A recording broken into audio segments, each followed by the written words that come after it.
He goes, Kish, let's say you retire at 60. He was like, fun fact, you're not going to be able to retire for your generation, but let's pretend like you can retire. Right. And he's like, you're 25. And I was like, yeah, I'm 25 and I've just missed out and I'm late to the party and I don't know what I'm doing. He's like, relax.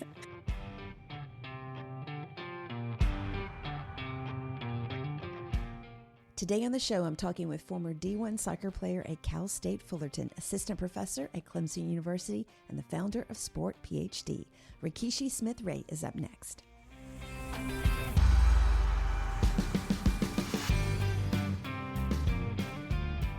Welcome back to the Fifth Quarter Podcast. I'm your host, Sandy Adams, and this is where we dive deep into the world of sports, talking with retired athletes, current athletes, and everyone that helps make the sports world great. If you haven't already, be sure to subscribe to the show. You can find us on Apple, Spotify, Audible, YouTube, and wherever you listen to podcasts. And please take a minute and leave the show a review on Apple or Spotify. It helps our show get discovered by others. Now, grab your iced tea or your coffee. Get ready to be motivated and inspired because this is where the real stories are told. Today's guest went from chasing soccer dreams in Southern California to shaping the minds of future athletes at Clemson. Her journey is all about passion, resilience, and growth. She's a former D1 soccer athlete, a first-generation college graduate, a Ph.D., a professor, and the founder of SportPhD and the Athlete Mindset, helping young female athletes learn how powerful they really are. I am so excited to welcome to the show Dr. Rikishi Smith-Rey. Hi, Kishi. Welcome. Welcome. Thank you so much for having me. I really appreciate it. I'm so excited to dive into all the things that I've done in life, which is crazy to always reflect back on. And so tthank you so much for having me. You are absolutely welcome. I always love to tell how I find people or how I know them. And I Yeah. literally, I think that because LinkedIn can be like, a rabbit hole sometimes. And so I think I was looking at somebody's profile and it always says people that they suggest. Yeah. And I always look for like D1 athletes or something like that. And I saw yours and I clicked on your LinkedIn profile and I was like, this is really cool. This is very interesting. I'm going to reach out, and you graciously accepted my invite. And I'm so excited about that. So it's, one thing that I love about doing these podcasts is I really get to meet all these really interesting people, that have had these amazing journeys, whether they feel like it or not. But it's just, I love people's lives. I just love how they get from point A to point B. It's just really fascinating in everything that you're doing. Okay, so tell us currently, like, where you are and what you do for a living currently. Yeah, I am in Clemson, South Carolina now, born and raised in Southern California, so very, very far away from home. But this is year 4 here, and I absolutely love it. It's incredible. It's been a wonderful change. And I work here at Clemson University. I'm in the communication department, but specifically I do sport communication. My research kind of intersects health and sport. And so I teach a lot of the health communication classes, and I do a lot of the sport communication classes. So tell me, because this just popped into my head and kind of how it goes sometimes. So tell me, like, what is health communication? Yeah, so specifically with health communication, in my facet of how I look at it, I do a lot of research on concussions for athletes, how they disclose it, when they have a concussion, what are their fears, what are their barriers to disclosing it, and the communication realm around that. Some of my research has also looked at body image for female athletes. One of my favorite things that I've looked at is how does the communication that you grow up with, and then specifically in college from coaches, from teammates, from seeing teammates, how does that translate into your body image ideas that you have of yourself? It's so interesting. We play our entire life and you're, the most fit you probably ever will be. I used to joke about that all the time. It's like this, it's never going to get any better than this. That's right. And then how do you mentally transition out of that? And oftentimes, especially for females, a lot of my work does kind of always go back to female athletes, is how do we support them for afterwards when they've had a coach or they've had teammates always working out with them, and then they have to go to a class by themselves or they have to work out by themselves. How do they motivate themselves? Are they motivated, or are they like, I will never work out ever again? So that research was really fun. So that's kind of how the health connects into it, just health concepts. And then again, oftentimes in sport. Right. When I initially saw that, and this may be, and I'm gonna put myself on display here. When I initially read that, when I see communication, I think, oh, she writes things like, like PR kind of stuff, right? Yeah. Yeah. Um, and so some of my listeners may have been thinking the same thing, and so that's why I'm glad that I asked that. Thank you. You speak about the body image, which we're going to get into a little bit later in the show, but a lot of my female guests have talked about their love-hate relationship with their body, and how hard it was in their sport, and um, just all of the trials and tribulations with trying to keep their weight down for their sport, and how they viewed their body. And also you talked about how to transition out of that after they stopped competing competitively, and that's been a big thing. Like, they have this love-hate relationship with exercise, and they're not really sure what to do, which has Yes. been interesting. The men have talked about that as well, like how I was to. just, the study actually came from me being with a friend who he was a D1 athlete. He went and played Right, professionally afterwards. And we used to always joke that he had like, and not to dismiss it at all, but like right, body dysmorphia. We're like, yeah, you're fine. And he's like, no, no, yeah, no, I gotta go work out. I have to go eat properly. And so it's not to say that the men don't deal with it at all exactly, either. They do too. And it's something that's not really talked about, of how you transition the athlete body after performing for your entire life to then being, in your life, and what that looks right, like. So it's really, I would say the communication side is always, it's kind of like the PR. I do, I focus on the strategic messaging. I right, really, and this is kind of where we'll touch on it, SportPhD came from, of how do you take our research and then make it meaningful, and sure, help the athletes afterwards, and take our findings and be like, translate it into something that they can grapple with, so that their lives are a little bit better and more fun, and that they love it as much yeah. as we did, but have a little bit extra help along the way. Well, exactly, and it's just a whole other conversation, and I may even have you back just to talk about that specifically for a long time. So let's really get into. You said you grew up in Southern California, born and raised there, right? Born and raised my entire life. So grew up in the San Fernando Valley, Mhm. specifically Chatsworth. Grew up the entire time there. When I was looking to go into college, I actually loved photography. So it was in between a photography school or going and playing college soccer. And I realized I can always go back to photography, and I can't go back to soccer. So I made a good decision there. And then I went to Cal State Fullerton, which is now on the map because Love Island this last year had someone from Cal State Fullerton. See, So and now when I say that, I don't even watch that, now when I but say Cal State Fullerton, they're all like, "Oh, I know where that is." I'm like, thank goodness. So I went to Cal State Fullerton. I played for 4.5 years there. I redshirted my freshman year. I had a really interesting, weird injury my freshman year, so I redshirted then. And then afterwards, I coached out. I was in Orange County for the rest of the right, remainder of the time. I coached some of the highest levels in soccer, which was really fun. I had a girls team from the age they were 10 all the way into 16 until I moved out here. right. And so I'm still in touch with a lot of them today. And then did my master's at Cal State Fullerton as well. And then I completed my PhD at Chapman University. And that's when I got called by Clemson. And they always joke that if Clemson calls, you answer. And I did. And I moved all the way out here again. Now I'm going into my 4th year and have loved every minute of the journey. And it has been a journey, and it's been wonderful. It's been a really, really good journey. So I want to really dive into one question is like, when did soccer really like enter your life, and how Ooh. did it? Um, so I have an older sister. She's 8 years older than my twin and I. So I have a twin brother.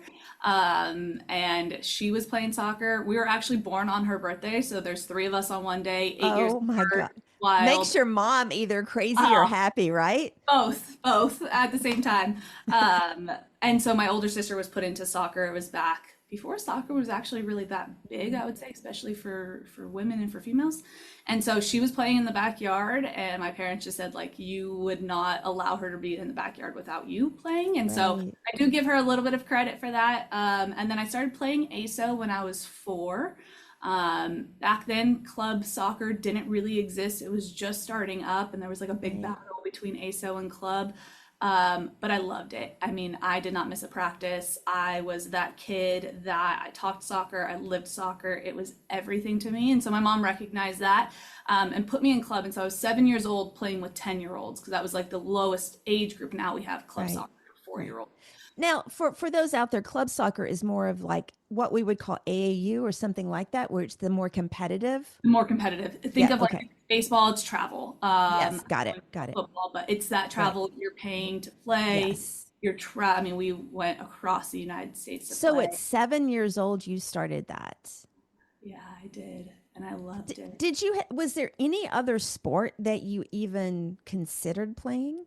Never. And that's the interesting thing too, because there is a lot of research on playing multiple sports. I Right. was that lucky one where it was soccer or nothing, and I never questioned if I wanted to play anything else. When did you ever, like, was there a moment when you were like, I'm really good? Or did that moment ever come where you could just Great question. acknowledge that yourself? Um, that's a great question. I remember I actually had a coach and he pulled me aside. His name was Marwan Assad, and I was playing for a club team, and he pulled me aside and he was like, Kishi, and I played center mid. And he was like, Right. Kishi, I'm building this team around you, and this is what I need from you. And I was about How old 11 were years you? old. 11? Wow. Yeah, and so it was just when we were like 11v11 at that time, so full field. And he was like, this team, and I always say the center midfielder is kind of like the quarterback. So anyone who knows Right. football, you're like, oh, you're running the show. The tempo is from you. And I remember being like, okay, like this is awesome. And I remember going home to my mom, and she's been so supportive my entire life with it. And then I was that kid that like, if I wasn't doing homework, I was out in the front yard practicing something. Like I was Right. always with a soccer ball, and that really encouraged me, just having someone who believed in me. So Sure. at that point, I was like, oh, okay, this could be something. Right. Um, what did, when you were going into your high school years, from everything you sent to me, you were also playing club soccer during high school as well? Okay. So how did you navigate? Because the high school years are tough. You're a teenager and a teenage girl. So Yeah. how did you handle that balance between playing for your high school, playing club soccer, and then being a teenage girl? Yeah. I would have to say I'm probably not the typical teenage girl. And so I do encourage, like, whenever I'm coaching, I'm like, go be a kid, like, go out and Yes, have fun. Like, please be a kid. You don't get those years back at all. You don't. You grow up. exactly. And so I was the typical, like, I went to high school soccer, and then if I could, I'd go to club soccer afterwards, and then I'd come home and I would do my homework and I would do it over again. Um, I didn't know any different, and so it just was life. However, I was also the kid that as a first generation college student and student athlete, I did know that if I didn't get a college scholarship, I was not going to college. Right, And right, so I had a goal in mind and it was all directed towards there. And so, I mean, for the best purposes, it kept me out of trouble. I never did mm, anything that I was like, this might jeopardize my ability to right, play. And it was a lot of prioritization. I missed a lot of birthdays and a lot of things like yeah, that, which is really, really hard in teenage years. And I remember having that inner struggle of like, I really want to go to this birthday party or this party or do this concert on the weekend, but I have soccer. But I kept on telling myself like it's something that got me through the PhD program, something my master's advisor told me. It's like it's worth it in the end. So kind of sure. continuously looking at like it's gonna be worth it. It's gonna pay off to work really hard in these moments. And then I had a great again, my mom's one of my best friends. She was Right, wonderful. I have a twin brother. So I had friends. And my teammates became best sure. friends. And so I Yes, was with them all the time and traveling. So when you're traveling, you're in a hotel with 12 yes, other girls. I mean, it doesn't get better than that. And so I didn't feel at any point like I was missing out, which was nice. I didn't go to any dances though, which I right. regret. So if you're watching and you're a kid, go to the dance. You will be fine. Go play the next day. You will be okay. You can do it all. You really can. And it's interesting because you talked about, your team becomes your family. And I think that for team sports, that's a good plus, right? And you think about the athletes out there that, like a track person who maybe, yes, they have a team around them, but it's more of a solo sport. And even swimming, or diving or some of those things, it becomes more of a solo thing Yeah. than, you're working as a team together. Um, where do you think you got that focus from? You're a child, and did it come from your parents? Did it come from people around you? Like, where do you think that drive came from?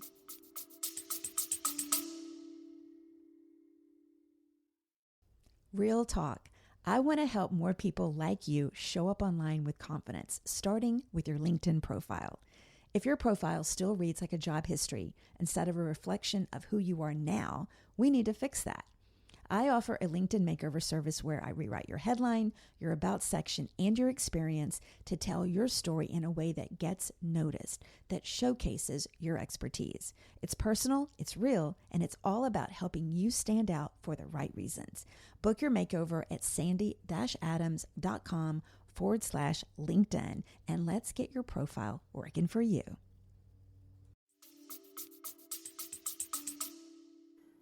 People around me, definitely. Again, being someone where I knew if I wanted to go to college, I had to have a soccer scholarship. I didn't have much growing up, and I remember seeing parents and hearing about their trip to whatever Yeah, place, and seeing the life that they had built. And it was a wonderful opportunity to see something different from my lifestyle, and I'm so right, fortunate for it, that if I trace it, it's like I wouldn't have been able to see that there was what there was had I not had sports. So I mean, I give right, sport all the credit, and seeing those parents and being like, okay, there are goals and there are things that I can do to change the circumstances that I didn't choose as a child. And my mom was always, I keep on going back to her. She was really the one that was like, Kishi, you want to do it, I'll make it work. We couldn't afford club soccer. And she was like, right, everything that I can't afford to put into it, we will. And I was very fortunate. I was on scholarship for club soccer. And so to see other individuals at such a young age have a lifestyle, which is odd, because like right. what 5-year-old, 8-year-old is looking at lifestyles. Um, I will like, I know that. Um, I just, at that moment, I was like, okay, it's not going to be easy. It's going to be really hard. And there's going to be a lot of failures and like moments where I didn't make it work and it wasn't what I wanted it to, but that's life. And I learned that Right. pretty quick. And so it just instilled in me this goal set mentality that really allowed me to achieve what I've achieved today. Cause I think I've pushed that into my master's and my PhD. Right. And then just, I mean, I think all of us, not all of us, but many of us are somewhat of a people pleaser. And so Yeah. as much as my mom never forced me to play sports, I always like wanted to make her happy too. And I know that if she doesn't have to pay for college, like that's great. And so there was a small part Sure. of there was a large part of intrinsic motivation, but there was a small part of like extrinsic motivation where I was like, I'm gonna Right. do that so my mom doesn't have to worry about it, which is great. So in your high school years, when did you start getting recruited by colleges? When was that? It was a little different back. It's so different now. It's Um, very different now. oh my goodness. A lot older than what they're dealing with now. Probably going into my junior year, I started Okay. getting recruited out of state. Um, I had always dreamed about like going and playing in Holland and playing overseas. Right. But I have a younger brother, and at that time, the home life wasn't great. And so going out of state just became, as much as it was like I'm gonna be able to go play there and move there and start a new life. I couldn't. My younger brother's 7 years younger than us, and so there was a little bit of responsibility of being able to Sure. take care of him too. Right. So um, those offers were great, and it gave me the confidence of like, okay, there's going to be a place here that I'm going to be able to go to. And so Cal State Fullerton is only an hour drive from my Right. hometown. And so it allowed me to, once I got started getting recruited by them, I realized, okay, I'm close enough to home that if he calls, I can be there. Yeah. My mom, someone needs me. I can be there in a little bit. So that kind of determined it. Sure. Now, do I wish I would have gone out of state and done the whole entire college? Like Cal State Fullerton's a commuter school. I didn't commute, but like the big old college and things like that. Every once in a while, I Yeah, think about it, but it gave me the path. Again, it's always that weird balance of like, but it gave me everything I have. But if I exactly. knew, would I have changed anything? Yeah, And I don't know if I would have, but it was a perfect option for me at the right. time for what I needed. And people, it's easy to look back and say, I wish I had done this or that, whatever. I grew up, so I'm in Memphis, and I grew up in a small town just 2 hours from here.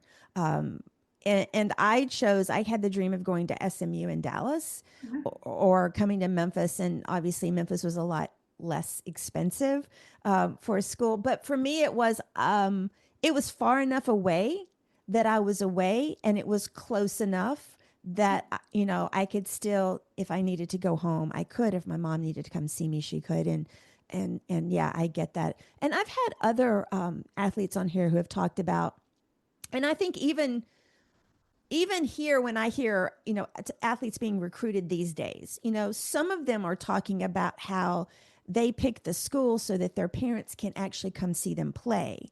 Yeah. Whereas, especially with the conference realignments and stuff, a lot of the conferences, the schools are like opposite sides of the country, Yes. and those parents are never going to be able to afford to fly to every game. And so, I've heard a lot of people that have talked about that, just picking a school because it's closer to home, And and they I think it thinking about their depends too, parents. like what are your goals afterwards? If it's to play professionally, yeah, Yes. that might trump, sorry Right. parents, I love you, watch it Yes. online type Yes. of thing. Right. Versus I was very mindful the women's league didn't really exist. It kind of did, and then my senior year it folded that year, so your only option was to go play overseas, and I was like, I'm gonna get started with my life. So it wasn't even, but like now for these girls and these women, they have the option of Yeah. playing professionally. And so that's a whole nother level of processing for 16 and 17-year-olds to Yeah. make. And it's It just is. wild. It is. I've had at least two girls on here already that have played, even if it was for a year, they've played overseas pro soccer. And that's good. So obviously you picked Cal State Fullerton. Going into that, what was your thought process about after college? Like, did you have anything as you're entering as a freshman in college? Were you thinking about like were you being intentional about your degree choice, and were No, you thinking about life after college? no, not No. at all. And I regret that. And it's something I advise. I had a meeting with a high school student athlete yesterday. I was breaking down the D1, D2, D3, Yeah. and talking about, right, so often, and this is my point of view, 100%, thing in D1, you're so caught up in just the sport at that moment and playing and getting playing time and continuing on. And you don't really think, well, what's afterwards? And I knew I Yeah. liked writing. I kind of knew I liked communication. I was like, I really like psychology. My route into academia and like what I mastered and did my PhD in is kind of all over the place. Um, but I never once thought about it. And now I tell my students that all the time. I tell my students that, I tell my girls that I mentor. It's something to think about. It's something to think Yeah. about. And again, I always love the analogy of working backwards. Like, what is your goal? And then what do you have to do to achieve that? Right. Because I did it for soccer and I didn't do it for anything else in my life until I like realized like you got to do something. And then my master's and my PhD. But it took me some years to realize that life afterwards doesn't just happen. I do think it's a disservice that we tell athletes oftentimes is like, you're a college athlete, you're gonna get a job anywhere you want. No, And it I'm is like, not the no. And case. I graduated and I had zero experience. And I was like, but I have a degree and I played college soccer. And people are like, that's cute. I'm like, no, no, no, no, no. Like, It's I true, but that's the reality. true. And like when we don't tell student athletes, and I think Clemson does a great job, they have the ability to offer student athletes internships. So they're Yeah. doing internships as they're doing their athletics and their schooling. So they're thinking about jobs afterwards. And there's a young woman here. She would be amazing for this podcast. Her name's Tori Uh, Neiman. She played Division I basketball. She does all of our athlete development now, and her and I work. Let's get her on here. Yes, I mean, I always joke, I'm like, I want to be you when I grow up, Tori. She provides for all of our student athletes. They do mock interviews, they learn how to dress, they do etiquette dinners, they do so much to prepare these athletes for afterwards. And it's funny because you can see the athletes, and I mean, we've all been that age of like, okay, and not all of them, but there's going to be a day where they're going to be like, actually, I do remember this. Thank you, Tori Neiman. Like, you've made a difference by preparing them in some small way. And so I regret it. It does work out still. I'm very fortunate, but I wish I would have thought about that when I was playing and was more intentional about my route. Did it all work out? Yes. And looking back, so much of how it worked out wouldn't have had I known this was my route. But I wish I would have been like, this is what I'm doing. But who knows? I was 17 going into college. Right. I was a young one. You know, and it's difficult, as we talked about at that age, it's difficult to try to figure out like, what do you want to do for the rest of your life, you know? And, you know, what I see is that, you know, especially 16, 17, 18 years old, especially if you think there's a path to play pro sports, you don't want to think about anything else because that might mean you're never going to make it as a pro. Yes. What I see is I think that's more so for the men than the women. We're getting there for the women. Yes. Luckily. Yes. Athletes Unlimited, I always preach their story. They have volleyball, lacrosse, softball right now, I think maybe basketball, and they are creating just such a wonderful opportunity for women to be able to play in the States too. And we have a women's soccer league. And so when I do talk to some of the student athletes, I volunteer with Tori a lot. I have student athletes in my class. I have interns as well. The women are starting to be like, I want to play pro afterwards. I'm like, yes. Okay, what else after that? But yes, like let's goals too. And so it is really fun to see how it's changed for women's sports and the support that they get.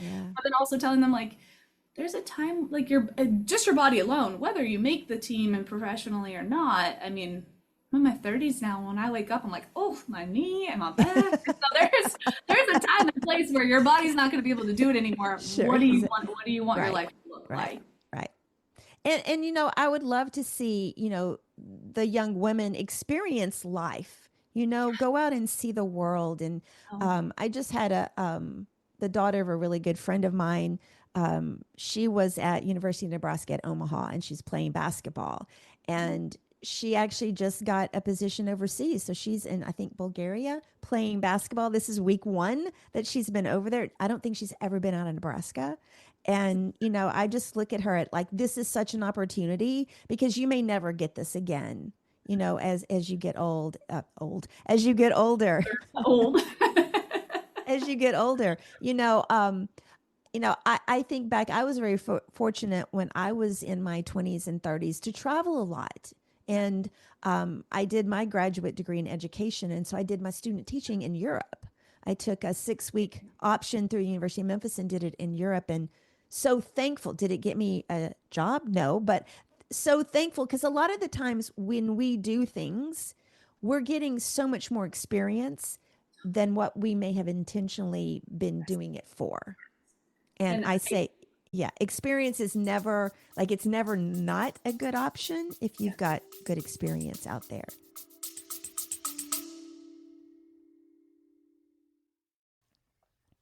All right, before we get into the next topic, I want to take a quick moment to tell you about something that can really help you level up your personal brand. I've created an exclusive new book called The Visionary Personal Brand Playbook. It's perfect for those of you who have big goals but aren't exactly sure how to make your brand stand out, or for that matter, where to even start.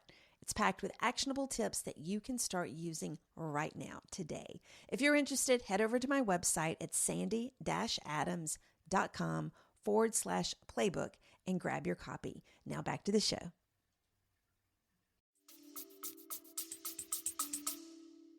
I always encourage traveling. So in between graduating from my undergrad and going back for my master's, I took 4 years off and became a professional wedding photographer. What I wanted to do. So what was interesting is I've been a portrait photographer. So Oh, I think that was incredible. one of Yeah. the things You're when like, I you get it. when I saw your thing, I'm like, oh my God, like this is so interesting. So okay, I don't want to jump ahead. So let's talk about okay, so college, and you said you had an injury. Oh, Was it in yes. was it in Oh, college or high school? both. It started in high school. I was walking, we could wear sandals in our high school, and all of a sudden I was like, whoa, I'm walking on the outside of my foot. And I rotated in and couldn't put pressure on like right below my big toe, like the ball of my foot. And I was like, Right. oh my goodness, like what is that? And I went in and I had completely shattered my sesamoid bones. I think like Which is the so joint. underneath the ball of your foot, you have these floating bones, and don't know what it Didn't means. know that. Yep. And so it actually, this is such a weird story, but I was really into the Lakers growing up. I think it was Luke Walton at the same time that I did the same exact injury and was out. And I was like, okay, I'm not crazy. This is a real injury. Like you can't push off of your foot. And so it was, Right. it absolutely didn't shatter me, but it was something where I was like, I'm not indestructible. Like there are injuries that occur in Yes. sport. It was really kind of my first one. I had like broken my thumb before, but it was like my first injury that impacted soccer. When I broke Right. my thumb, I like just took the cast off myself and I was like, I don't need a thumb to play soccer. And so for this one, I was like, oh, I need my feet to play. And so the doctors were like, take some time off. And I would put a boot on and then I would take it off to go play. And I would put a boot on during the day and I would take it off to go play. Ah, And so it never healed. And then once I got into college, throughout double days and everything like that, I just got back to the point where like it was hurting my entire foot and I ended up having to have surgery. mm, September coming in, I was very fortunate. Our coaches are wonderful. And he would come next to me like, I wish you were playing right now, which is good and bad as a 17-year-old. Because I was like, yeah, me too. And there's nothing I can do about it right now. So I redshirted that year, which again, I was on the younger side going into college. I couldn't even sign my documents. I turned 18 in October. So like from July until October, I was calling my right. mom, can we please email this to you and can you sign it? Which was a lot. Questions about identity. You've just moved to a new place. Yeah. You are trying to make friends. You're trying to be included into a team and you can't practice. You're in a like all of those things really weigh on you as a student athlete. And then unfortunately that just kind of rolled into like I think that so often we see if you get injured like that, it does roll into other injuries sometimes. Yeah. And so it was one of those things where I felt like I was just dealing with something almost every year and that weighs on you too. And so once it came time for like soccer to be done, there was a part of me that was like, my body just can't take it anymore. I mean, I had been Right. doing it since I was 4. And so it's a really, really hard place to be in as an athlete to have your identity kind of shaped and molded and something you have to work through of it being in an injury and not being For like the sure. best one on the field or the captain, you're the injured one at times. And that's just a really hard thing to grapple with. Well, and not only that, I mean, from a person who has been very active to have this injury and you just got there and you can't be active, you can't participate. And it has to be a very daunting feeling of, not only that, like I can't be part of it and just watch, or and focus on your own rehab. It has to be very mentally challenging. And it is mentally, Yeah. it is, you question, what did I do wrong? How could I have prevented this? It's weird. And I don't know if it's an everyone thing, but you get into this place, or I will speak on me. I Right, got into this right. place of like, am I making this up? Like, is this, and I've talked to other athletes before and they're like, oh no, I've thought that too. Like, am I crazy? Is Yeah. this something I should have played through? So you have so much self-doubt going on too, that like, was I just not strong enough to push through it? And you're like, no, you have to like, you're constantly trying to balance the rational side of your Right. brain of like, no, no, no, you literally couldn't push off to the irrational side of your brain where it's like, what's wrong with you? Just play. Like, you don't need your foot. And it's a really, really weird balance that you're having to learn while Right. balancing relationships in school and everything like that. We had I had a track star on here, and she talked about in high school she had, I wouldn't say a phantom injury. It was a real injury, but her teammates didn't think she was telling the truth and they started bullying her. And it made her high school years very difficult. And when she got to college, it was better because they, you're changing the atmosphere of who Yeah. you're around. But it is things like that, whether they believe it or not, it cannot sometimes it can work opposite. Sometimes people can be against you for what, why aren't you out here helping us, if we're not playing well or something like that. Um so you're in college and you're going through these 4 years because you were at Fullerton for 4 years, correct? Yes. um and you're being dogged by this, like, so when you graduated college, what was your goal then? Had you already decided you were going to stop playing? Yeah. What Okay. Yeah. So I had a pretty serious concussion my junior year. Okay. And it's kind of led into why I research it now. Um, that I mean, after I had like short-term memory loss. I wasn't like remembering who my friends were. It was like pretty bad. Um, and then my senior year, it turned into like anytime I headed the ball or got hit in the head by anything, Right. it was like instant issues. I would be Right. nauseous right away. I'd be throwing up. And then my senior year training, I was sprinting down the field and my whole entire right leg went numb. I was like, that's odd. And I went to my That's athletic very trainer and I was like, hey, I'm running and my whole leg is going numb. And they're like, oh, you've tied your cleats too tight. It's like, I've been playing I my don't think entire so. life. I think I know how to tie my cleats. Thank you very much. And it's up like that where you're like, oh, maybe I am. Like maybe I don't know how to tie my cleats and you start self-doubting. And I was like, no, that's a pretty big thing. Um, and so right after my senior year, I ended up getting an MRI and I had two slip discs and it was all of this like it so really my body was like, you're not doing this anymore. Right. And at the same time, it wasn't the WPSL, I forget what it was called for women. It collapsed my senior year. And so all Okay. of us who were gonna go into any sort of pool to try to play were told you play overseas or you're done. And I Wow. mean, I was like, I'm not ready. It's Yeah. time. And so it kind of made the decision for me, which was nice because that transition's really hard. It wasn't to say it wasn't hard because soccer and school ended all at once. I graduated, I stopped playing soccer, and that was it. That was, So it's interesting because that's really how the podcast got started. A former Memphis basketball player, he'd played for the Harlem Globetrotters for 10 years. love it. And we met through, because I am on the booster club for the men's basketball team here. And so he had reached out to me and he's like, I'd love to start this podcast. During COVID, all of my Globetrotter friends, we were getting together and we were talking about how difficult that transition is, whether it's your choice or not.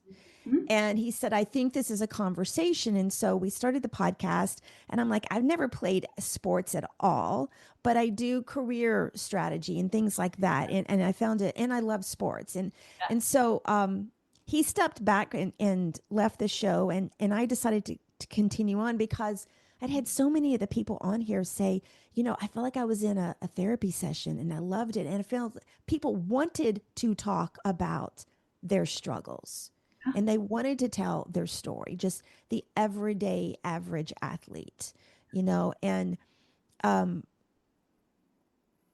it had, I try to, I compare this to, just people in career period, I lived in Houston for a number of years and I worked with a nonprofit there and we did a job search for mid-level professionals. So we had so many engineers that were losing their job because of the up and down swing of the oil and gas industry.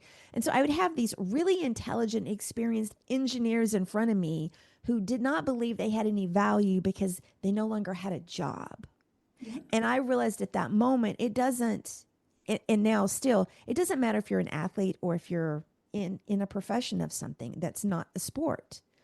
When you spend your whole life doing one thing and it all ends, like, how do you get back up the next day? How do you pivot? How do you turn your life around? How do you start believing in yourself? And how do you get your self-confidence back? So what were those first 6 months like for you after all of that ended? Yeah, it is a lot of self-doubt, a lot of self-reflection of trying to figure out, where did I go wrong? Because I should have something right now. Right. I had a lot of friends who either kind of knew they wanted to do teaching and went straight into teaching. And I Right. tried that and realized thought I wanted to be a high school teacher and I didn't, which is crazy that I went to college afterwards, which that is distinctly different.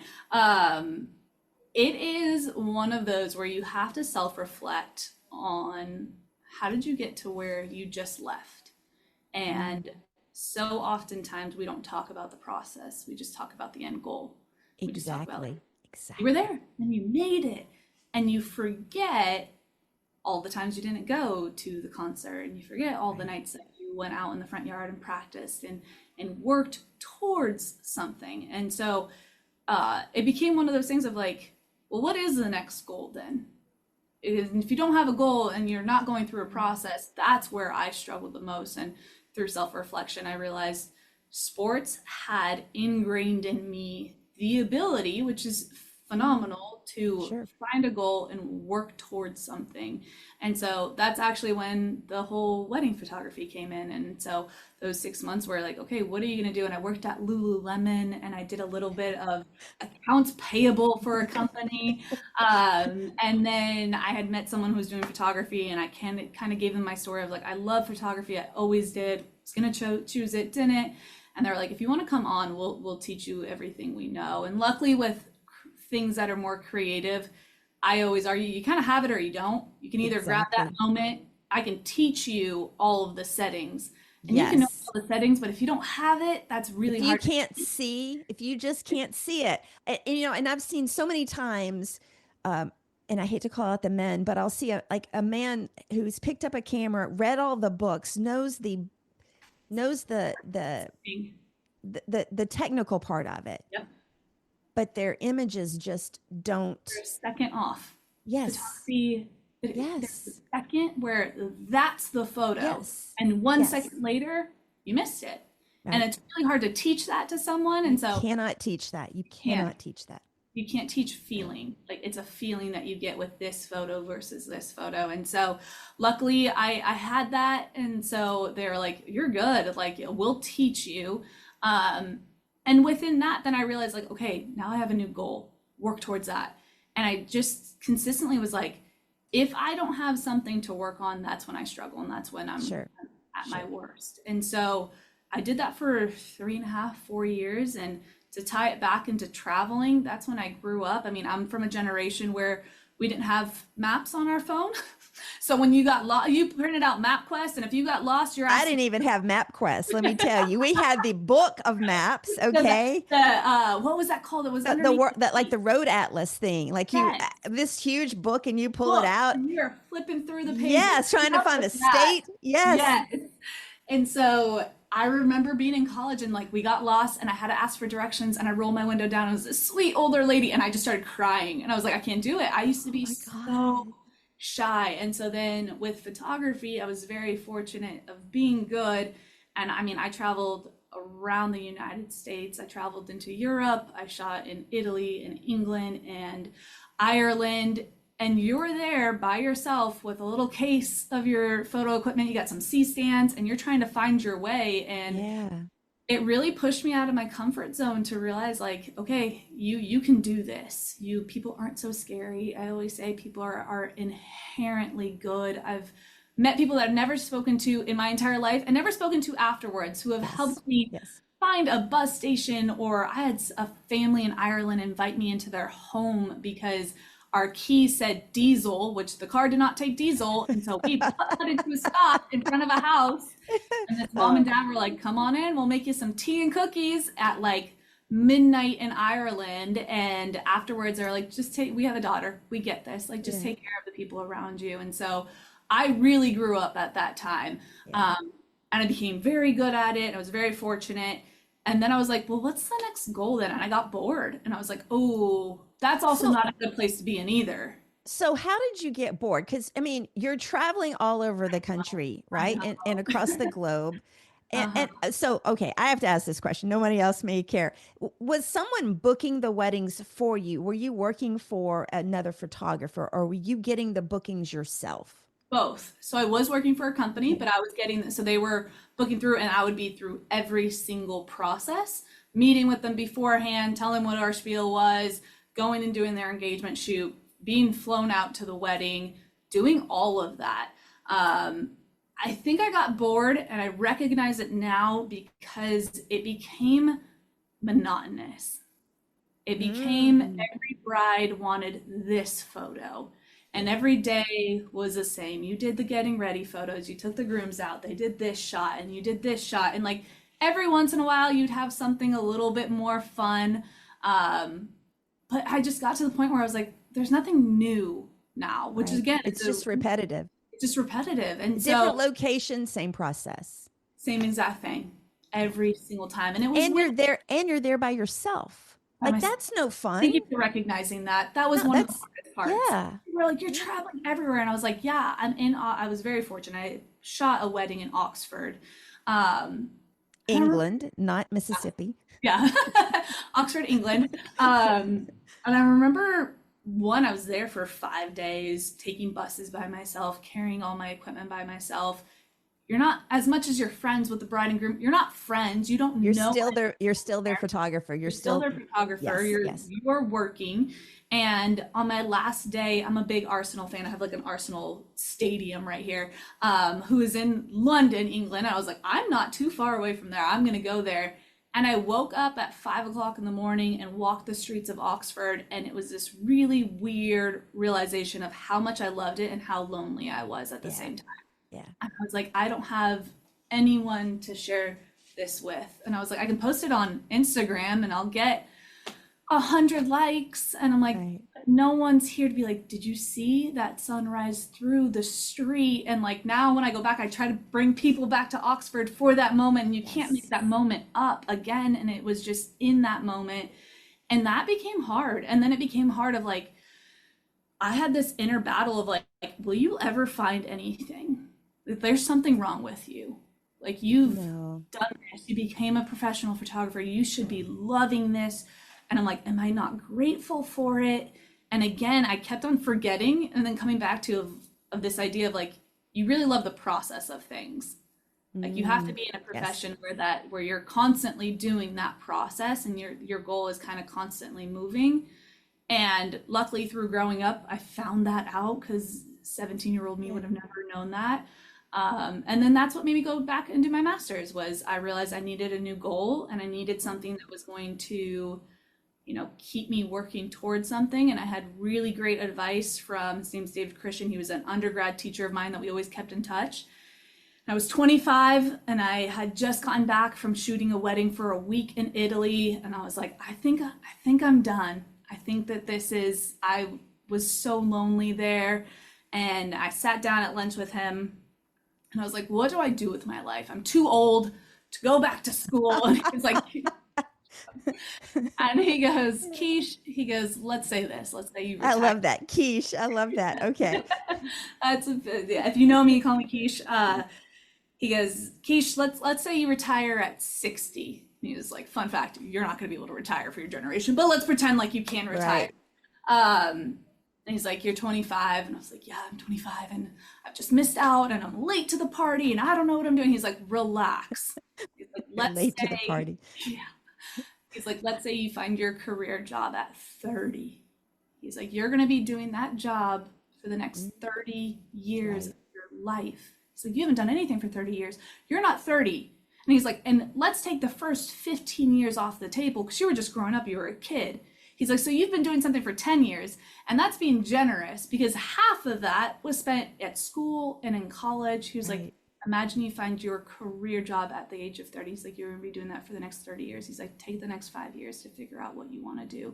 Go back to school, see if that's what you want. And so I went back to my master's at Cal State Fullerton, and I had a teacher walk in and I was like, you and I are going to be friends. And he goes, I'm from Knoxville, Tennessee. And I go, you and I are really going to be friends. I had loved Tennessee. And he was Wait a just, minute. When were you in Tennessee?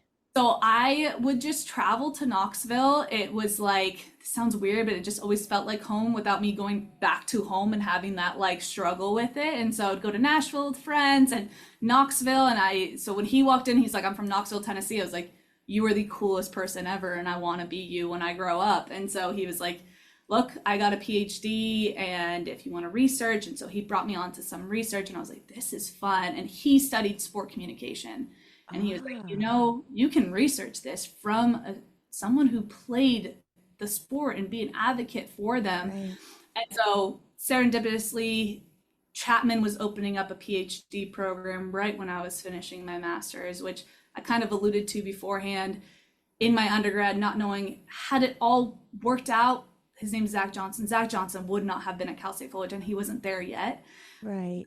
Chapman University didn't have their PhD program. I would have had to go out of state for that. Like it did all work out. I started studying sport communication research and concussions, and it's fun to be from an athlete side because I'm like, you can't just tell an athlete, tell your coach and sit out and you're fine. I'm like, they get kicked off the team.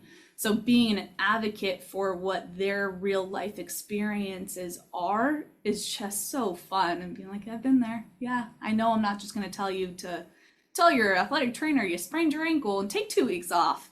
So how do we educate them and allow them to make decisions with full knowledge? Because like I had the concussion, I always joke, like I would sign on the dotted line 10 out of 10 times again, even with that concussion, even with having to go back to doctors 5 years later and deal with it. It still gave me everything. Like I would still do college soccer, but I wish I would have known all of the facets of recovering from a concussion. I wish I would have been able to make the decision fully knowledgeable of what I was choosing. And so that's the fun part now, is that I get to help athletes be knowledgeable about what their choices are. You can choose it. I always like joke, I'm like, you're a big kid, you're an adult, you can choose it, but you need to know what your options are and why you're choosing it. Sure. So how did sport PhD come about? Yeah, sport PhD came from that. So when I was doing my master's and my PhD, I was coaching. I had a girls team. They were 10 when I got them. They were 05s, and then until I moved here. And so within my research, I was able to research and find things and then turn around and go to practice and work on it and be a mentor for them. And so when I came out here to Clemson, I was researching and I was like, I always feel bad saying this. It's not to be a slight on academia, but we publish in journals that in research that no one can understand. I'm like, no one knows what an ANOVA is and what I did here. And it's all of this jargon that the lay person doesn't know, or they can't get access to. That's exactly right. And so exactly right. Translational research, which I had a professor at Chapman do, I was like, this is interesting. It's so fascinating to me to take something that we in academia understand, that I can give to any one of my colleagues and they'd be like, yes. But if I gave it to a friend in my paper, they'd be like, Kish, I don't know what you did here. What did you right over the head? Yeah. Right over there. And I'm like, that's a disservice. If I'm trying to help you, and that's my goal, that's Kishi's goal, is to help the people that I'm researching. How do I do that? And so I have a great colleague here, Brandon Boatwright. Him and I were talking. He was like, well, what do you want to do with your research afterwards? And I was like, well, I study athletes. I found working with Tori Neiman, I love advising athletes and I love helping them. And so I was sitting on my couch one night and was like, let's just create a company. Why not? And so I was like, oh, I have a PhD. People are like, oh, you have a PhD. I'm like, yeah, I have a PhD. They're like, what's it in? And usually if I say communication, people are like, what? See, so, yeah. I'm like, what do you do? And PR? And I'm like, well, you can get one in PR, but no, that's not what I do. I do like strategic message design. Like, what's the best way for us to tell an athlete to report an injury so that they don't freak out? Like empathy and choice. We know that now through research. Right. Athletic trainers, like, I get it. I see you. Here's your options. Athletes are more likely to return back and tell you what's wrong afterwards. And so I was like, okay, well, basically I have like a PhD in sports. And I was like, oh, sport PhD, and my creative side came out. I went to Oh, Canva and I was like, sport PhD, that's kind of cool. And I was like, oh, I'll just do an LLC for it. And then I sat on it because I was like, this is dumb. This is stupid. No one cares. No one is going to want to be a part of it. You're not going to be able to do anything with it. And so that was 3 years ago. And then every year, not even every year, so often I'd be like, sport PhD, it's kind of cool. Well done, Kish. And then that'd be it. let me pat myself on the back. That could be something pretty interesting. And then once I moved out here, I didn't coach at all. I stopped coaching. And so my giving back to athletes turned into either volunteering with Clemson Athletics, which very fortunate to be able to do, or talking and like keeping my relationships with the girls that I used to coach. So a couple of them play college, a couple of them don't. They always call me, when break up with their boyfriend or the class is hard, and I love it. And I was like, yes. And when I was coaching them, I'd always have parents call me and be like, can you take so-and-so out to lunch? I know you're going to tell them what I'm telling them, but I know they'll listen to you and they're not. Yes. And we trust you. And I was like, that's cool. Like I have a head on my shoulders. I can challenge them and support them and say the same things their parents are saying, but they're going to listen and kind of get on the right foot of what they need to be dealing with. And so I kind of just kept on sitting with it and kept on sitting with it. And I like made it the background on my phone to encourage myself. And then here at Clemson, I kind of mentioned it, they allow student athletes to do internships. So they create partnerships with organizations and businesses, and then they pay it. So the businesses have to pay for the intern at all. They pay it. Interesting. I It's like that. absolutely incredible. And so the student athletes get to have experience. And so I had someone from soccer, just wildly enough. And so we sat down and it really made me work through it and be like, you're doing this. And we kept on going back and forth. We talked about the recruiting process. She was actually from California. She transferred from Clemson to Purdue for her final year. And so we went through the transfer process and we went through NIL, and I was like, oh my God, NIL. Yes. Oh, yes. Whole different world. And so with her walking through it with me and me walking through it with her, I was like, there is a lot of information to help with these athletes. And so I finally was like, okay, it's time to do. And this is 3 years later now. I was like, it's time to start doing something with this. And I have a dear friend who is the owner of the Movement Doctors, born and raised out here. They created like a boutique physical therapy company that treats Clemson athletes, treats mom and dads and easily. And her and I were talking about it, and she's like, I miss giving back to like young girls and stuff. And I was like, that's what I'm doing. And she's like, what do you mean? And so I explained the company to her, and I was like, this is what I'm starting. And I was like, and I think I want to focus on youth, on female athletes. And then I was like, and specifically youth ones, because the resources just aren't there for them. For college, depending on where you go, there are a lot of resources available. And so she was like, I would love to, like, I love and I miss the part of where I'm not running a business and I'm engaging with actual people and girls and giving back. And so with her being in physical therapy and me being on the research side and more of like the mental side, and with she didn't play college sports, having the athlete background, that's where the athlete mindset came from. And so it was a collaboration between SportPhD and the Movement Doctors, and it was over 2 days, so 2 different weekends to allow them to be able to like kind of plan for it and plan their games. So these are workshops. Yeah, the workshop. And so this one we titled The Athlete Mindset to really encapsulate both sides of what we do. And so the first day we went over sleep and nutrition. So I went over those 2 parts. And then she did a bunch of specific athlete tests. So she took a dynamometer and tested their quad strength and their hamstring strength to see if there's any asymmetries between them to help prevent injuries. Like, when you're in the weight room, this is why you need to be doing, squats, and gave them the activities to be able to make sure their body's healthy. They did force plate testing to show them, here's how well you're squatting. You're putting too much pressure on your right side, not as much, and make sure that from a structural standpoint, standpoint, that they were being able to recognize why and what to do in the weight room. So I have a question though. So in college, would they be tested like this automatically? No. Are any athletic programs like incorporating this type of testing to get the best out of their athletes? I mean that's probably hard to say I because would they're say probably your Big Five schools, yeah, universities.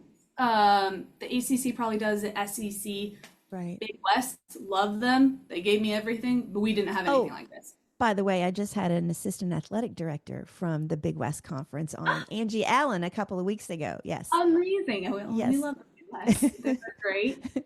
But it's D1, but Cal State Fullerton D1 is drastically different Yeah, it is. from Clemson Yeah, D1. right. And even like what our football program has versus what the other sports have is drastically different. So Sure. we didn't have anything like that.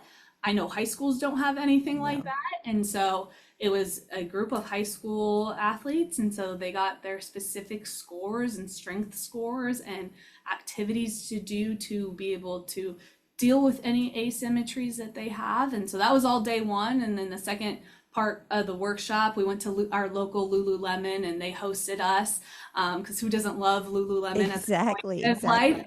And we did understanding your why, because when the days get hard and you don't want to do it, that is what is going to get Yes. you through. Yes.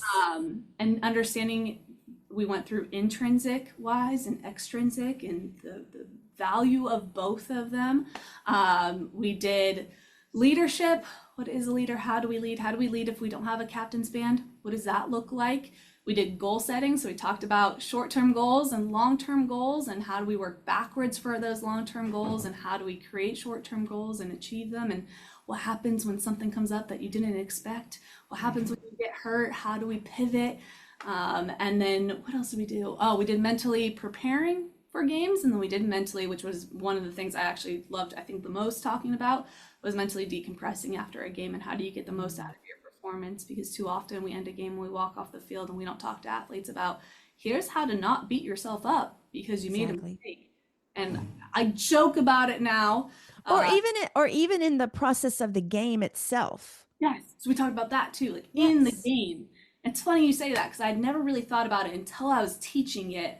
And I was talking to them about it. I was like, one of the hardest parts actually was when I just got subbed in a game. I was like, that's when I started thinking the most about what did I do wrong? Is it because I'm tired? Is it because I'm this? And then you have to go back in and perform again. And so we went through all of that. And it was just so fun to help them work through things that maybe they've thought about, maybe things people have said to them before, maybe things they've never heard of before. And here's how to, I always say SportPhD is to help them with all the other facets of being an athlete, because I can teach soccer girls how to shoot a diagonal ball 40 yards. I was like, let's work on all the other parts that make you an athlete and all the And make parts you a better athlete and give you a better quality of life. Yes. And so that's the fun part. As I was walking through a lot of this, I was like, and fun fact, you can use this for life. Yes, Fun absolutely. fact, this is going to assist you as you transition into finding a college or graduating afterwards. How do you make goals? How do you make a mistake at work and work through it? How do you prepare? I know when I had my Clemson interview, I still have a playlist. And I was like, you guys may have never thought about this, but take your playlist that you use for getting ready for games. And when you have a big presentation in class, it's kind of like what we were just saying when we were getting on. Absolutely. How do we get ready? I was like, yes. body remembers all of that. And there is a step process. Prepare yourself. And once we, get into rhythms and we have routine, our bodies love routine. Yes, they do. And I also think our minds like routine too. Oh, yes. Yes. And so what's that routine and how do you bring it into other facets of your life? So the girls that came to this workshop, were they local to the area around Clemson? Yeah. Okay. So we recruited locally to Greenville. Okay. And going forward, do you have another workshop planned?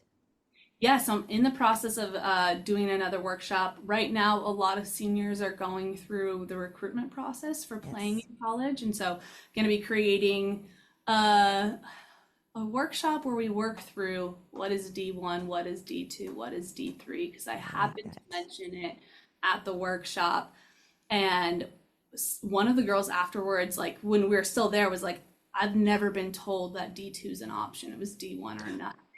Oh my God. Happens so often, and it's within their own generations. Yeah. It's what they're hearing, not even their own parents, other parents are talking about. And I was like, we need to talk about this. We need to talk I, about, I I think it's also a stigma. It's like yes, D1 is the only, like, it's the it thing to do.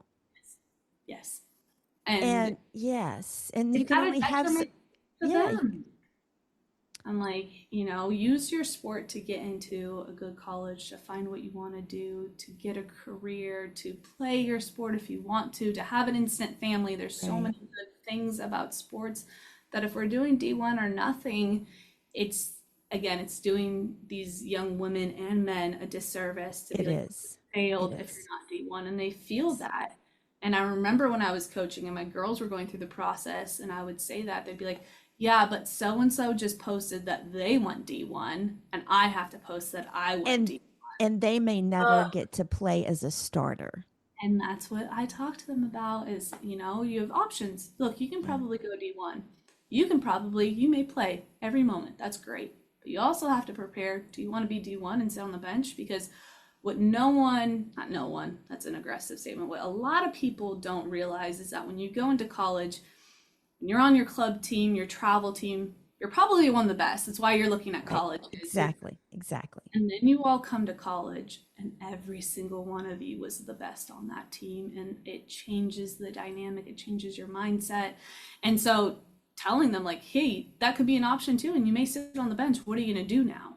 Do you Yeah. transfer? Do you transfer every year? And it's something I tell my students here is when I'm teaching, I'm like, look, I love communication. I can talk about what I study, what I research for hours. I love what I teach. I go, but college is so much more than that. It's teaching you how to listen to directions, how to ask questions, how to prioritize, how do you be a friend. It's the first time you're now creating your identity without your parents there, with Exactly. different cultures and identities around you. You get to create a life for yourself, and you're learning all of this in college. It's so much more. And when we're transferring every single year, you're losing You out on don't. building that, I totally and agree. again, that routine and that structure that is so important for us. You lose out on it. And what if you get hurt? It's the worst case Mhm. scenario, but what if you get hurt? And I used to, before the transfer portal became what it was, I used to advise girls, be at a college that you want to be at, even if you get hurt, even if you Yes. can't play there anymore. Now it's a little different being able to put your name in a hat and Right. transfer. But now I recommend, like, transfer once, find that next school. Yeah. That's the case, because you need to build stability. You need to learn how to, you're growing up in college. It's really Mhm. difficult to grow up if you're moving every year, if you're finding And new. and I also think the ability to transfer every single year, it also I think it doesn't teach you how to deal with adversity, how to, stick with a goal, you Yes, know? help you learn how to be told that you're not good enough and work even Yes. harder. Yes. I mean, Or there's, realize it yourself, and just because you didn't get what you wanted, you think you can go get it from somebody else. and it's so sad, but the grass isn't always greener. That's why they then transfer again. Most times it may not be. And, and there's always situations where it's like you do need a transfer. Yes, yes, I agree There with is, that. and I don't Yes. want to discredit really good decisions, but I can agree with you more. This idea of when things get hard, oh, I'll just find something new. To me, Or in a generation or, where that's just not life. or if the money's better from another Oh, school. that's a whole That's can of worms to yes. open up, which is just, Yes. I Yes. love, and I wish, I look back and I'm like, "Ah, I would have loved to have gotten paid for some of the things, but it is a whole nother Yeah. world of what we have done to these student athletes. And again, I think in so many ways it is a disservice to them. They're professionals now. I have football players in my class making more money than I make every year. And I'm like, and luckily I have the athlete background, so I'm like, I know how hard you work on the field. You're working that hard in my class, and I have a great relationship with them. That's right. But it is a weird world where they're now, and it's hard for them. It's difficult. They are It's hard. balancing And I money offers that no one at that age should be having to no, navigate. no, and dealing with all the people around them that want that money too, and Yes. just, changing it changes, I think, the value of themselves in their head, Yes. and and I think there's repercussions. Look at college basketball. There have to be, repercussions on the NBA and pro teams overseas and the G League and all that. And there's just so much to that. How do people find out? Like, how are you marketing your workshops? Right now, it's very organic, having, pushed it off for so many years and now really being like, this is something that it could be Right. something. Very organic. Instagram, I'm on LinkedIn with it, which is more so for the older adults since high school girls are not on LinkedIn. Right. And doing a lot of collaboration. So the collaboration with the movement doctors. I'm going to be collaborating a little bit more with Lululemon as well in Greenville. So they do a lot of local outreach and community and building workshops there. Right. They're fantastic as an organization and a company doing that.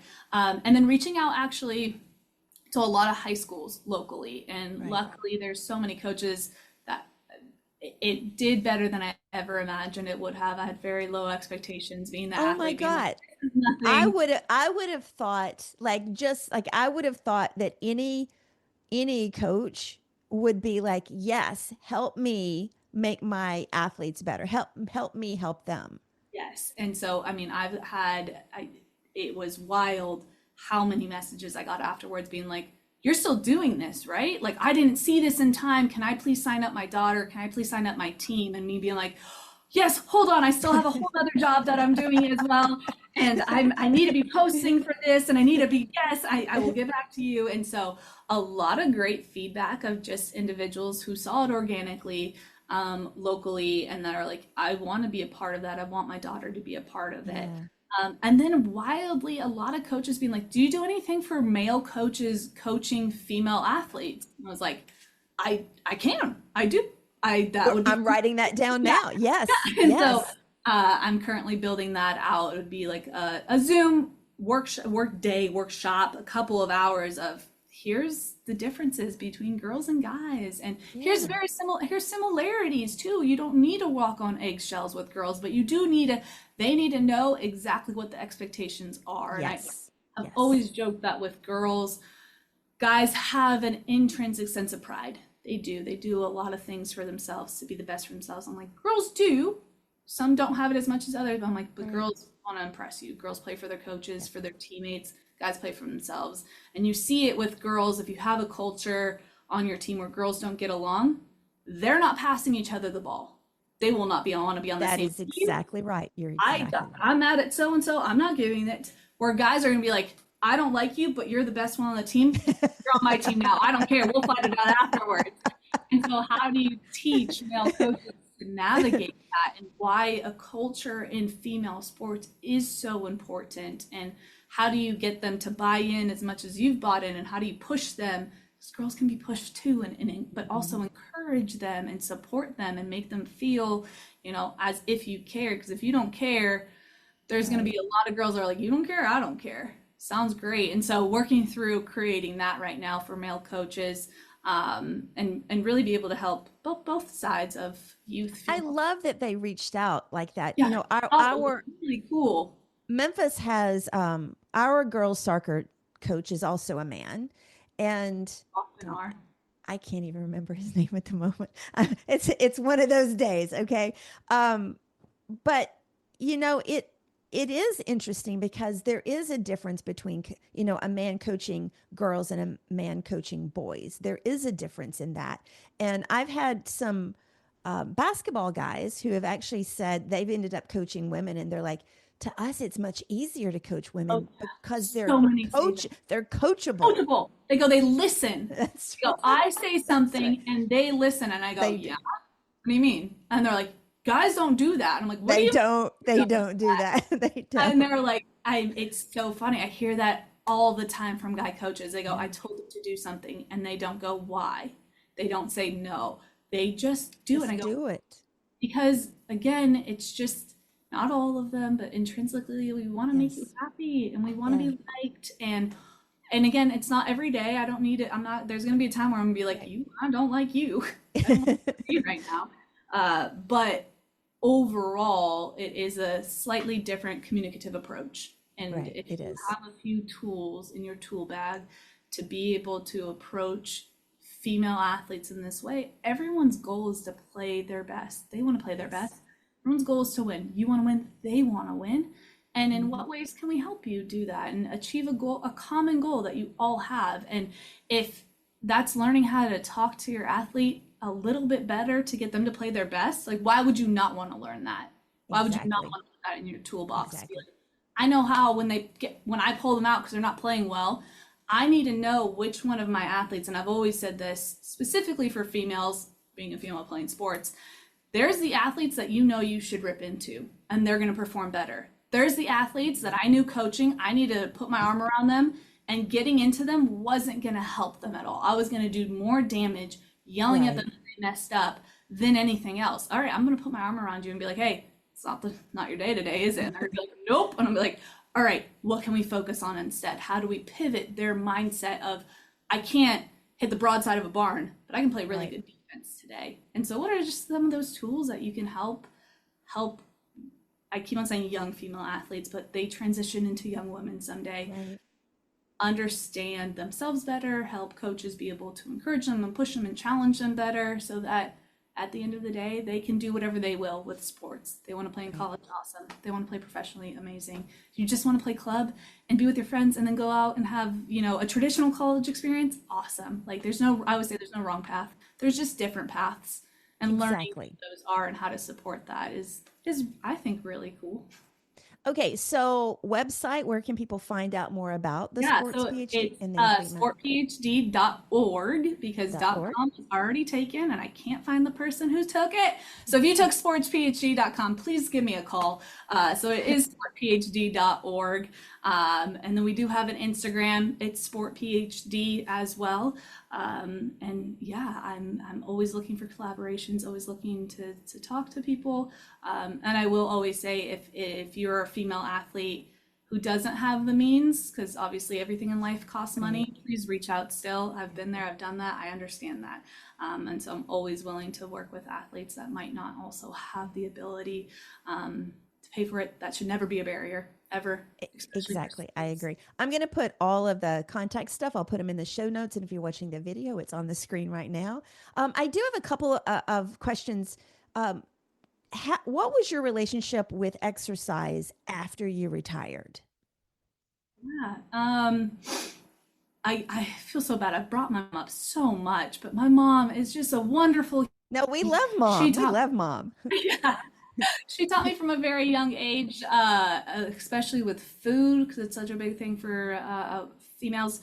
How do you feel with what you're eating? How's it making you feel? And choosing based off of that.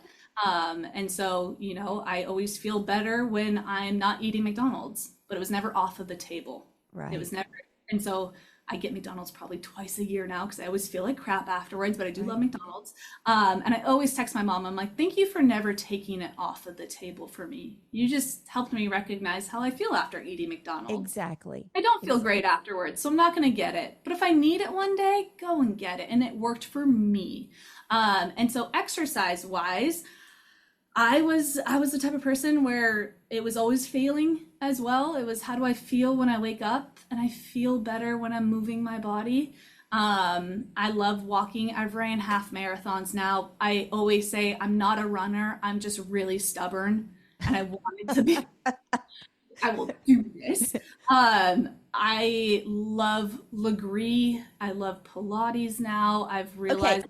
Yeah. I saw that Legree and I had to go look it up. I'd never heard of it. So could you just give a summary of what it is? Yes. Summary. Okay. You got mat Pilates. Wonderful. Incredible. Then you upgrade to reformer Pilates. You're on a machine. Yes. It moves. It's incredible. Then you upgrade one more time to Legree. And what Legree is, and if Legree ever watches this, I hope I do this correctly, it is isolating muscles, and actually you move really, really slow when you do it. So thinking of a lunge where you are on a table that moves, it's called a mega reformer, and you're going down into your lunge, and your goal is to do it as slow as possible and then come up as slow as possible. So your time under tension increases, and you do have like spring weight. So you're doing a little bit of body weight as well as like actual weight within the table.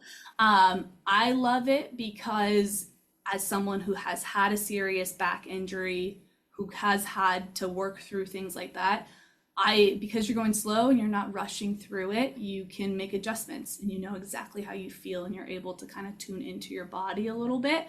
I will say there's a barrier of it's very expensive. And so I'll do it as long as I can, and I'll go for runs and do walks and stuff and do house weights. I keep on saying how fortunate I am. I've learned that my body's going to change after athletics. I've learned that there's going to be a time, I'm not a mom, but if I ever become a mom, my body's going to change again. And that's beautiful and wonderful. And our bodies are so incredible. And coming to peace with that, because afterwards, when I wasn't 125 pounds anymore and I couldn't get down, and I was like, oh my goodness, I'm like, no. Right. You're not 21 anymore. You're in your 30s, and it's going to look different, and that's okay. And you're going to become a mom, and it's going to look different, and that's okay. And then you're going to get older. That's right. And it's going to look different, and that's okay, because our bodies are incredible. And I yell at my mom all the time if she ever says anything bad about herself. I'm like, that body has raised 4 children. It has, I was like, you be nice to that body. It has lived, sorry, Mom, I think you're 63. She's lived a very long time. And I'm like, and I love that body. That body's my best friend. Don't talk about my best friend like that.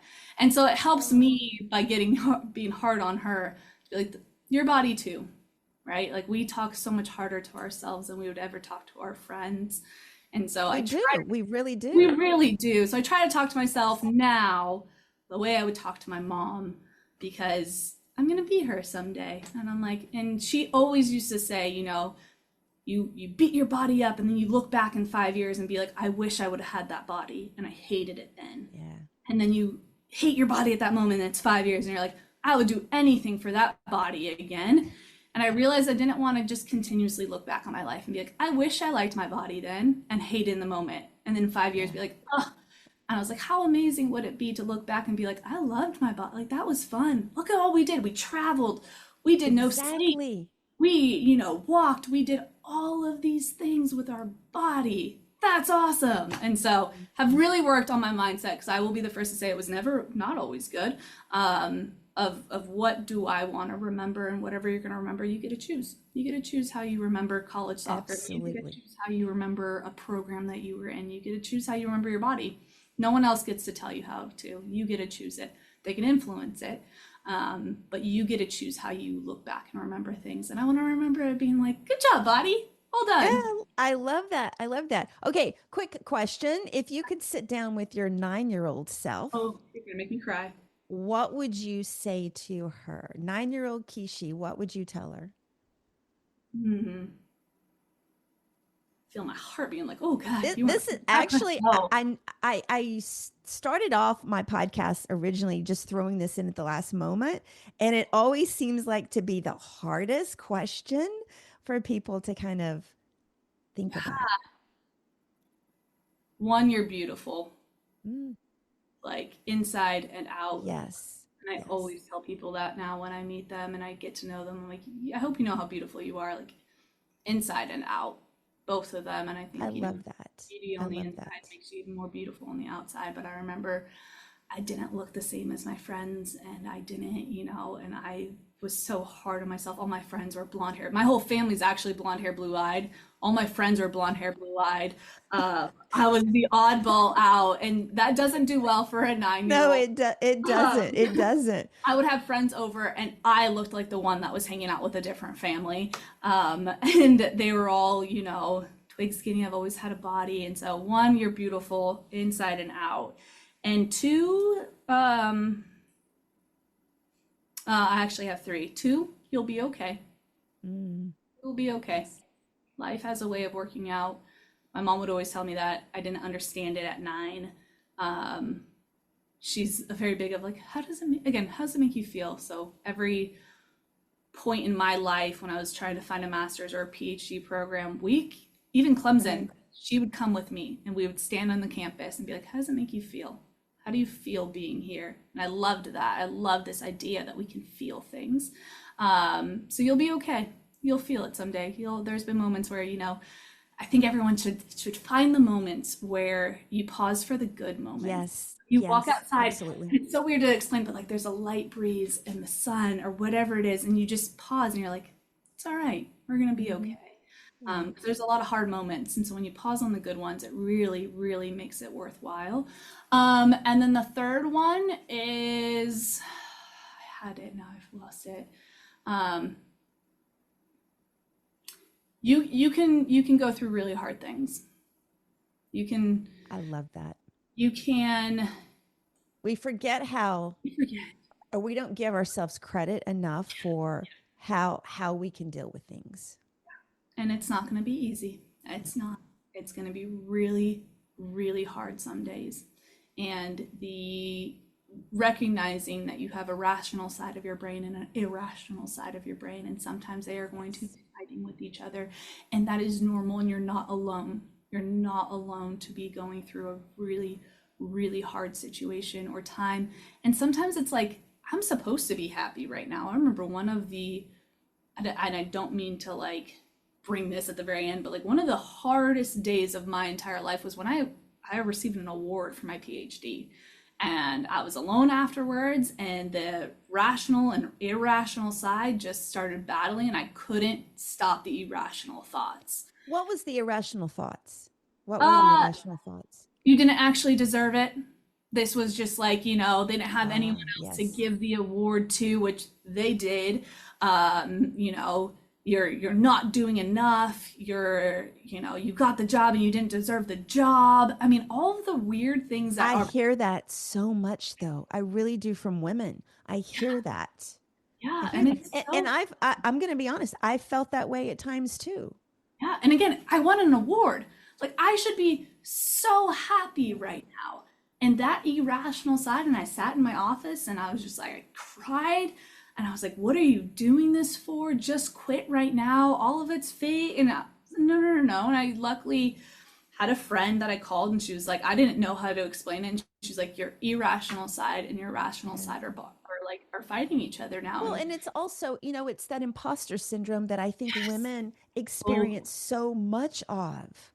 so much. I actually just talked to my students about that today, of this imposter syndrome, and it's real, and it is something we have to work through.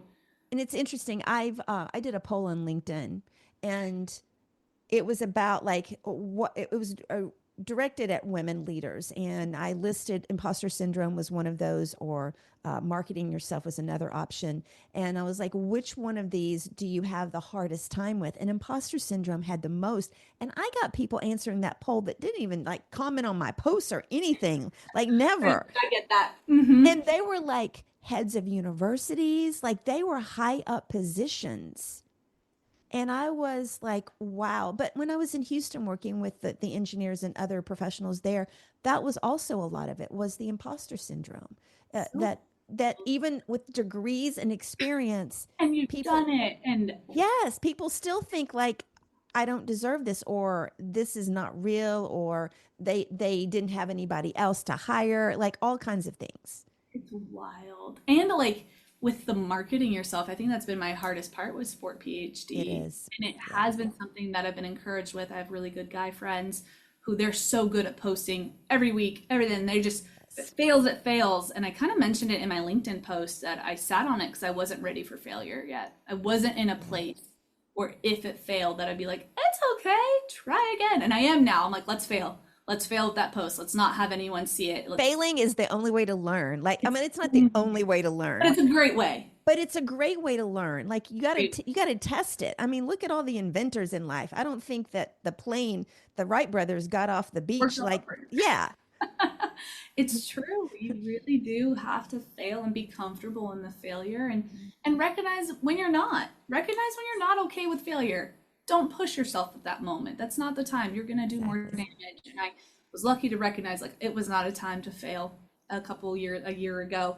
And now I'm like, let's fail. Let's do this. Let's Yes. let it crash Yes. and burn and learn from it and keep That's right. going because it's something you have to be your number one advocate, your number one fan. And it's great when other people, so thank you so much for seeing it and being like, that's actually pretty cool because it definitely helps. And then I always say, like, this is why we support other people too, is because so many Exactly. of us are going through the same feelings. And when you have Yes. one come up and you're like, that's actually really cool. And you're like, whoa, it is? Because I just ripped myself apart thinking that was the dumbest thing I've ever done in my life. And thank you so much. And you say it because you mean it, but you say it to them because if you don't say it to them, they're never going to hear it. And I so get that. Yeah. it's fun. I have a really good friend. He was so good at doing that to random people. They'd be wearing an outfit and he'd be like, you look great today. And they'd be like, thank you. And so often we don't say things to people we know, people we don't know. And we go to Instagram and if we don't get, I saw something that was like, if you don't get 150 likes on your Instagram post of your new outfit, you're upset. But if one person in real life told you that they liked your outfit, you would be on cloud nine. You'd be like, "Amazing." Absolutely. Absolutely. And so Absolutely.